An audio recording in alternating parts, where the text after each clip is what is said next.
Sarwo Hayu. Usai istirahat sejenak, monggo kita lanjutkan untuk wadaran berikutnya. Ini suara saya di ruangan ini jelas atau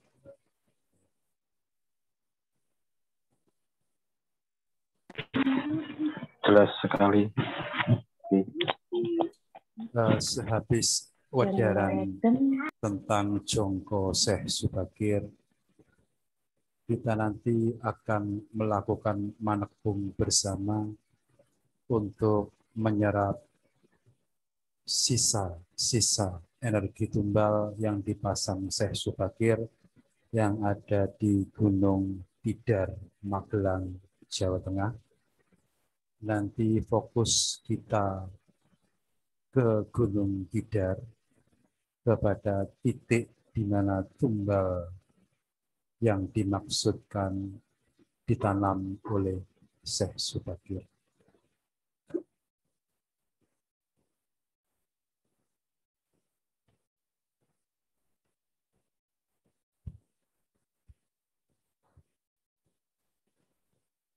Yang di rumah sudah kembali bersedia? Siap, Pak Ajar. Oke, siap, sudah.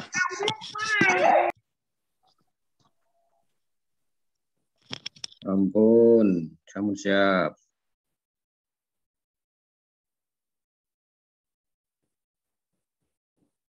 Syekh Subakir ini dikisahkan di dalam Jongko. Serat Jongko Syekh Subakir kembali ke tanah Jawa sembari membawa berbagai macam timbal yang terdiri dari benda-benda berharga, termasuk batu permata, emas, dan banyak benda-benda berharga yang sudah digurati dengan kerajaan, bertuliskan huruf hijaiyah, huruf Arab. Bakal tunggal ini sudah dibawa oleh Syekh Subakir dan rencananya hendak ditanam di berbagai gunung yang ada di Pulau Jawa. Tetapi petunjuk awal Syekh Subakir diharuskan berkholwat di Gunung Tidar untuk kemudian agar bisa bertemu dengan danyang tanah Jawi sebagaimana yang sudah kita ceritakan sebelumnya. Dikisahkan Syekh Subakir ini setelah bertemu dengan danyang tanah Jawi, beliau mendapat tambahan petunjuk berupa tumbal dari Jawa ini, asli dari tanah Nusantara, untuk diikut sertakan ditanam bersama tumbal yang sudah dibawa oleh Syekh Subakir. Pengertian tumbal ini kadangkala di tengah masyarakat kita masih rancu. Karena sebenarnya tumbal itu adalah benda sakral yang ditanam.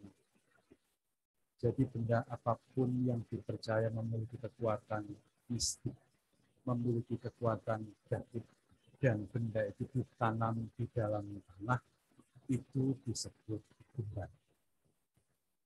Cuman pada akhirnya benda-benda yang ditanam ini bisa bermacam-macam, bisa kepala kerbau juga, bahkan bisa juga kepala manusia. Maka pada akhirnya pengertian tumbal ini lebih mengarah kepada manusia yang dijadikan korban untuk ditanam di tanah sebagai peredam agebluk atau peredam segala hal yang kurang baik.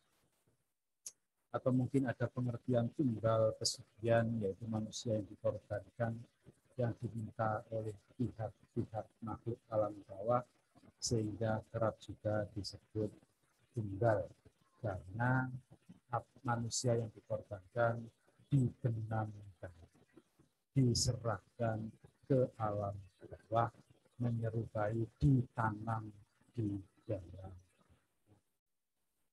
Jadi ketika kita bicara tunggal, pengertiannya semestinya tidak harus mengarah kepada korban manusia. Makanya saya luruskan bagi rekan-rekan semua yang perspektifnya kadang-kala belum paham tapi sudah menghakimi, diajar bikin tema tunggal Gunung Tidar Syekh Sudakir. Kadang-kala saya itu mau menjelaskan juga percuma. Ada yang komentar di Facebook saya, tumbal manusia apa tidak musrik. Saya biarkan saja. Percuma saya balas di situ karena yang lain juga nggak baca. Nanti ada yang tanya lagi. Saya jawab lagi, tanya lagi, saya jawab lagi. Sekalian saya jawab ketika ada acara semacam ini, biar semuanya juga bisa mengetahui dan jadi pengertian tumbal itu bukan melulu kepada korban manusia. Tumbal itu juga dapat diartikan adalah segala benda-benda mistik yang ditanam di dalam tanah dengan tujuan tertentu. Itu disebut tumbal. Makanya ketika ada rumah angker, biasanya kita menanam sesuatu di pekarangan depan atau pekarangan belakang rumah tersebut. Tanaman ini yang berupa rerajahan atau berupa benda-benda tertentu disebut tumbal. Biasanya juga kalau kita ingin sawah kita tidak diganggu oleh maling, kebun kita jauh dari para pencuri, kita tanam benda-benda tertentu di sudut tanah atau di sudut ladang, tanaman ini juga disebut tumbal. Jadi tumbal itu tidak perlu pengertiannya kepada manusia yang dikorban. Mohon diluruskan. Terus kemarin saya buat tema tentang kesucian, hal itu juga khusus untuk santri dan bukan mencari kesucian, tetapi memberikan pemahaman yang benar kesucian itu seperti ini. Kembali kepada tanaman tunggal yang ditanam oleh Syekh Sudakir di Gunung Tidar. Setelah bertemu dengan Damian tanah Jawi, maka awal mula pertamanya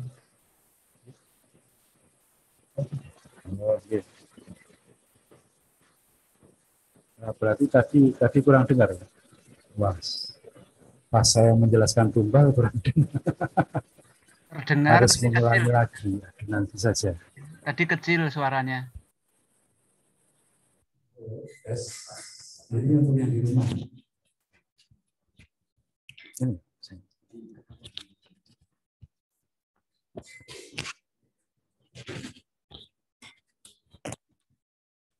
Ya, tes. Saya ulangi sejenak bagi yang di rumah yang mungkin tadi kurang mendengar suara saya. Pemahaman tumbal itu tidak melulu mengarah kepada pengertian tumbal manusia. Tetapi tumbal itu adalah benda-benda sakral, benda-benda magis, benda yang memiliki daya gaib yang ditanam di tanah untuk keperluan yang bermacam-macam. Biasanya untuk keperluan agar membentengi tanah dari segala macam bencana. Bisa juga untuk menawarkan tanah yang angker, bisa juga untuk membentengi kebun atau sawah kita dari para pencuri. Jadi kalau saya menulis tumbal Gunung Tidar, pengertiannya bukan manusia yang ditumbalkan di Gunung Tidar, tetapi adalah benda-benda sakral, benda-benda yang sudah diasma, benda-benda yang sudah diberi hizib, benda-benda yang sudah dirajah, ditanam di Gunung Tidar sebagai penangkal hawa aura getaran negatif Pulau Jawa.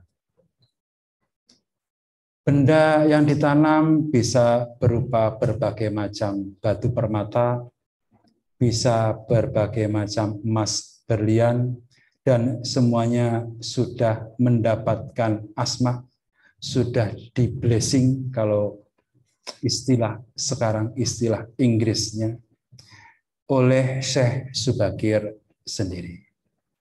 Jadi bukan berarti tumbal manusia yang ditanam di Gunung Tidar, bukan. Tetapi berupa benda-benda istimewa yang sudah di blessing, sudah diasmai oleh Syekh Subagir. Jadi mohon diluruskan, tumbal itu tidak melulu mengarah kepada pengertian manusia yang ditumbalkan, tetapi bisa berarti benda-benda sakral yang ditanam yang memiliki daya kekuatan gaib agar bisa menangkal hal-hal yang negatif. Tumbal manusia ini pengertiannya sama, cuman bentuknya adalah manusia. Tumbal yang dibenamkan ke alam bawah diberikan kepada makhluk-makhluk alam bawah serupa dengan tanaman benda-benda magis, benda-benda gaib yang ditanam di dalam tanah. Bedanya tumbal manusia untuk pesugihan ditanam di alam bawah, makanya disebut tumbal. Itu saja pengertiannya. Jadi kalau kita bicara tumbal, maka ditelisik dulu. Tumbal apa? Tumbal manusia atau tumbal benda-benda yang ditanam di dalam tanah. Ini pemahaman masyarakat kita kadangkala masih sempit, tidak mau tanya sudah menjustifikasi. Ini yang kadang-kadang kita sayangkan. Kalau jenengan nanti membuka naskah-naskah kuno dan mendapat kata-kata tumbal, nah itu berarti pengertiannya yang terutama adalah benda-benda yang ditanam di dalam tanah. Jadi jangan langsung mengarah, wah tumbal manusia, bukan. Kebanyakan kalau naskah kuno memakai kata wadal, kalau untuk manusia yang dikorbankan untuk pesugihan, bukan tumbal. Kalau tumbal pengertiannya luas. Jadi jangan langsung menjustifikasi kita memakai kata-kata tumbal dianggap sebagai manusia yang dikorbankan. Berlanjut dengan kisah Syekh Subagir. Setelah bertemu dengan danyang tanah Jawi yang tiada lain adalah Sang Hyang Ismoyo. Sang Hyang Ismoyo lantas membuat perjanjian, kalau bahasa sekarang kontrak, dengan Syekh Subagir. Selama 500 tahun ke depan agama baru dibebaskan untuk berkembang dan disebarkan di Jawa serta di Nusantara. Karena secara gaib sebenarnya pusat Nusantara itu ada di Jawa. Diakui atau tidak, pusatnya ada di Jawa. Secara geografis seharusnya yang lebih strategis adalah di wilayah Malaysia dan Aceh. Karena di sana dilalui oleh Selat Malaka. Tetapi ternyata yang berkembang pesat, pusat pemerintahan, pusat kebudayaan, pusat perekonomian ternyata malah berkembang di Jawa. Ini juga tidak meninggalkan dari peta Atlantis kuno. Karena dalam masa Atlantis kuno, pusat kekuasaan Atlantis itu bersumber di wilayah selatan yang sekarang kita kenal sebagai Pulau Jawa.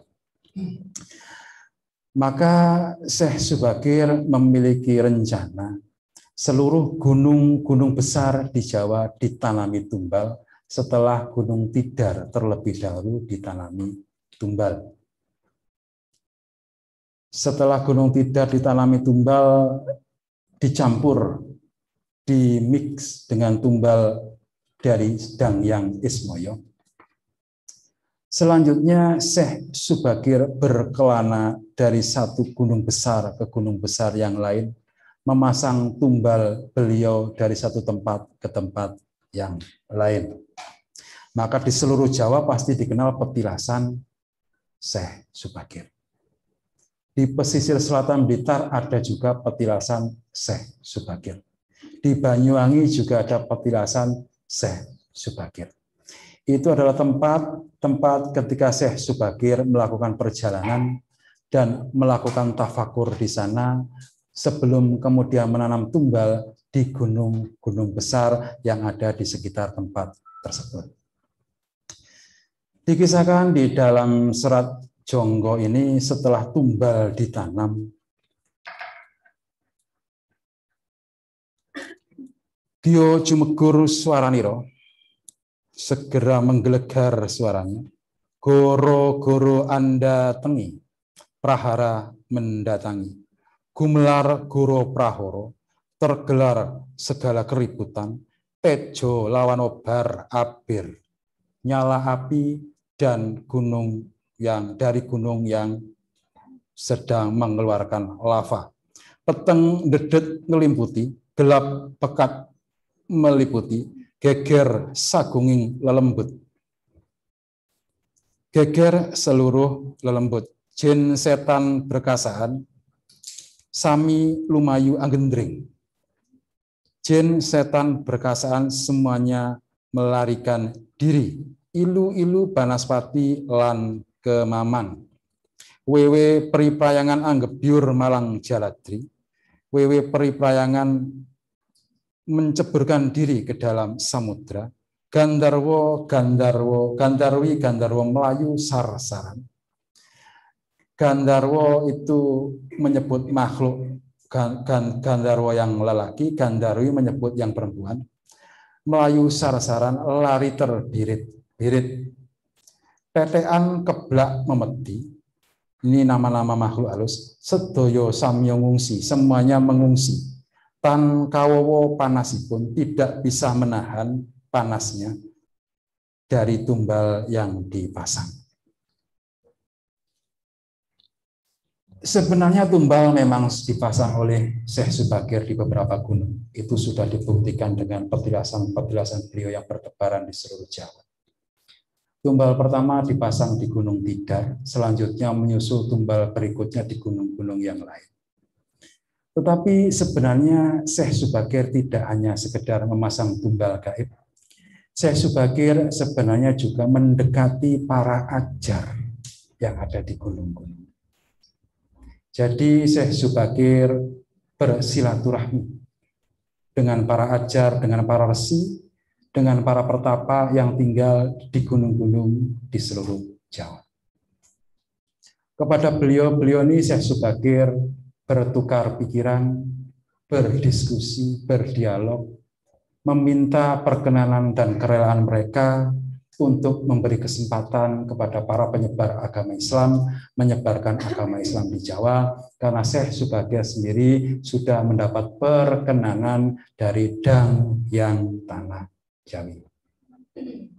Jadi setiap gunung, di puncak gunung, para ajar didatangi oleh Syekh Subagir, diajak berkenalan, diajak berdialog, diajak sambung rasa, agar tidak ada kecurigaan satu sama lain, sehingga pergerakan Syekh Subagir menyebarkan agama Islam di Jawa tidak mendapat pertentangan. Ini yang digambarkan dengan tumbal dari Syekh Subagir meledak di seluruh Jawa. Setelah tumbal dipasang, setelah tumbal meledak, maka tidak ada lagi gangguan akan penyebaran agama Islam di Jawa. Sebenarnya yang terjadi demikian. Cuman di dalam babat kan digambarkan fantastis. Para dedemit melarikan diri. Gendruwo lari. Wewe petean pri tunggang langgang. Itu menggambarkan bahwa kedengkian, kecurigaan, permusuhan berhasil disingkirkan. Sebenarnya itu yang terjadi. Cuman dalam babat kadang-kala tidak diceritakan apa adanya. ditutupi dengan bagus, dibuat agar semakin fantastis, mungkin demi untuk membuat tokoh yang bersangkutan terlihat sakti. Itu salah satunya, karena memang legitimasi semacam ini dibutuhkan juga. Semuanya pasti seperti itu. Dari berbagai aliran pasti seperti itu. Makanya butuh kekritisan kita untuk membuka, untuk menyelidiki, untuk memahami sebuah kisah yang dituturkan. Salah satu contohnya adalah Sunan Giri yang pernah mengusir prajurit Mojopahit hanya dengan keris yang disebut kolo munyeng. Ini juga semacam kisah alegori, kisah simbolis. Ketika prajurit Mojopahit menyerang Giri Kedaton, karena Giri Kedaton mulai tampak mengurusi politik, maka Sunan Giri melemparkan penanya, berubah menjadi keris kolomunyeng, berubah menjadi tawon yang bisa menyengat prajurit Mojopahit, sehingga prajurit Mojopahit mundur karena tersengat oleh tawon ciptaan Sunan Giri. Sebenarnya ini kisah alegori karena Sunan Giri itu punya banyak koneksi. Punya banyak koneksi dengan raja-raja di seluruh Nusantara. Di saat yang sama Mojopahit juga dalam kemerosotan. Sehingga dengan tulisan pena Sunan Giri, Nawolo Sunan Giri, banyak bantuan pasukan datang dari luar Jawa untuk membentengi Giri Kedaton. Itu artinya hanya dengan kalam Sunan Giri melemparkan kalam, prajurit Mojopahit mundur karena kalam berubah menjadi tawon yang menyengat prajurit Mojopahit. Alegorinya, sebenarnya Sunan Giri menulis memohon bantuan dari banyak raja-raja Nusantara yang sudah menjadi murid dari Sunan Giri. Sampai ke Sulawesi itu raja-raja, sultan-sultan di Sulawesi adalah murid dari Sunan Giri. Daerah Banjarmasin, Kalimantan itu murid dari Sunan Giri. Palembang sampai ke utara itu murid Sunan Giri. Nah, ketika Giri Kedaton diserang, prajurit Giri mempertahankan, Nawolo ditulis, memohon bantuan, prajurit dari luar Jawa datang, membentengi Giri Kedaton, berperang dengan prajurit Mojopahit, Mojopahit mundur, itu yang sebenarnya terjadi. Pujangga Jawa itu pintar membuat alegori. Jadi kalau kita menelan mentah-mentah kisah itu, berarti kita kalah pintar sama nenek moyang kita. Nenek moyang kita pintar, kita jadi pekok. Wah, ini ada keris Sunan Giri, masih ada disimpan oleh keturunan Sunan Giri, keris kolomunyeng. Ya keris biasa. Alegorinya adalah kalam yang dilempar, itulah yang akhirnya mengundang pasukan dari luar Jawa untuk melindungi Giri Kedaton. Perlahan-lahan seperti Pajajaran, Mojopahit itu mulai tidak bisa mengontrol pesisir utara. Seperti Pajajaran juga kesulitan mengontrol Sunda Kelapa. Karena Sunda Kelapa sudah mulai diincar oleh Cirebon. Ini kita berbicara sejarah, jadi jangan sampai ada yang baper. Yang di rumah juga jangan sampai ada yang baper. Kita bicara sejarah apa adanya. Dikontrol oleh Cirebon. Perlahan-lahan, padahal Sunda Kelapa atau Jayakarta itu adalah wilayah Pajajaran. Giri Kedaton juga serupa. Giri Kedaton itu wilayah sekarang di Gresik. Itu sudah mulai tidak bisa ditundukkan, sudah mbalelo kepada pusat Mojopahit di pedalaman. Sehingga akhirnya dikirimlah pasukan untuk mengingatkan Sunan Giri agar memberikan upeti. Asok bulu bekti gelondong pangarengarmu, marang Ratu Mojopahit. Tetapi Sunan Giri menolak. Itu yang terjadi. Jadi sudah mulai ada gerakan pembangkangan sejak akhir Mojopahit. Alegori semacam itu juga banyak bertebaran di serat-serat kuno, termasuk ketika Mojopahit habis karena pasukan Mojopahit dikerubut oleh tikus. Tikus itu berasal dari peti yang dibawa prajurit Palembang. Jadi ketika pada peperangan akhir, petinya dibuka, tikusnya keluar, pasukan Mojopahit dikerubut tikus, akhirnya lari. Tikus itu adalah sesuatu yang memakan bahan perbekalan, yang sukanya mencuri makanan di belakang. Itu artinya bahan makan, sumber makanan prajurit Mojopahit dihabiskan. Sesakti-saktinya orang, sedigdoyo manungso, kalau tidak makan, lapar. Nah, makanya itu yang terpenting, seperti Mataram juga mengalami ketika menyerang Batavia, prajurit Jawa pilihan, pendekar pilihan dikirim ke Jakarta. Serangan pertama gagah perkasa, serangan selanjutnya kelaparan. Jadi pendekarnya nangis kelaparan. Bukan karena nangis karena perang, tapi nangis karena keluhan. Mundur karena tidak makan.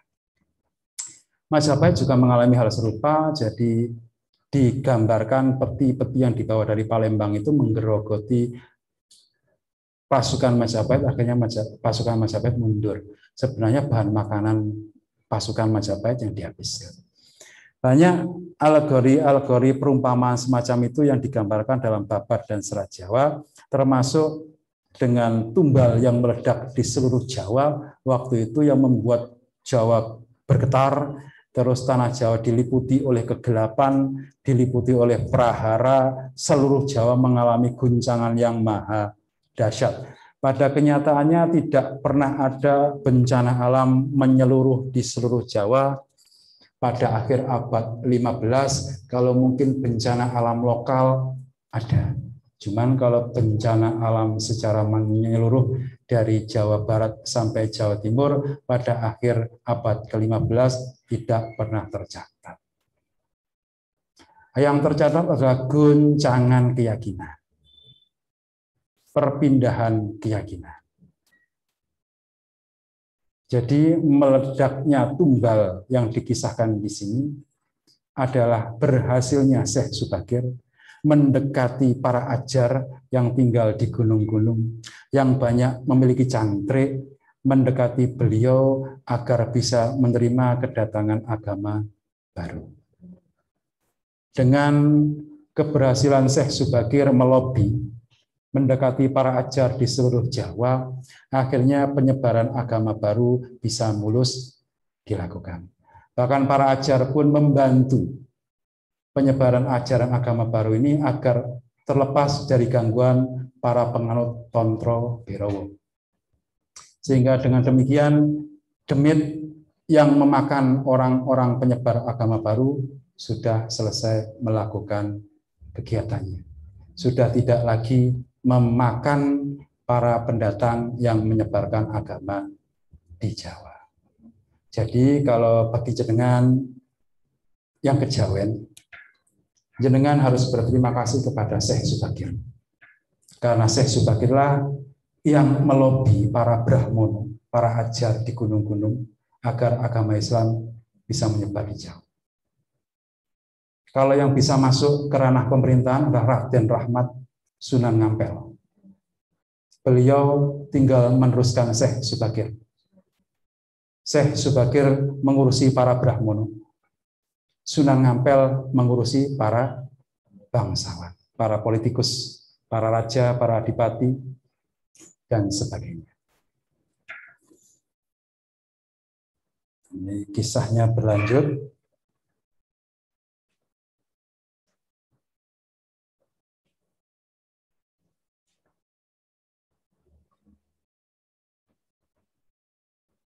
Langsung saya lompati biar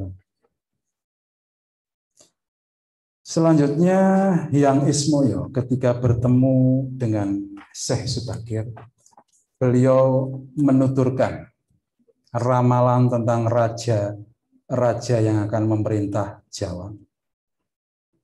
Raja-raja setelah masa Mojopahit sampai nanti akhirnya tenggelamnya Pulau Jawa. Ini saya sarikan yang sesudah Mataram Islam, karena ini panjang raja-raja sebelum Mataram Islam disebutkan semua. Jadi ini semacam ramalannya saja yang akan saya bacakan.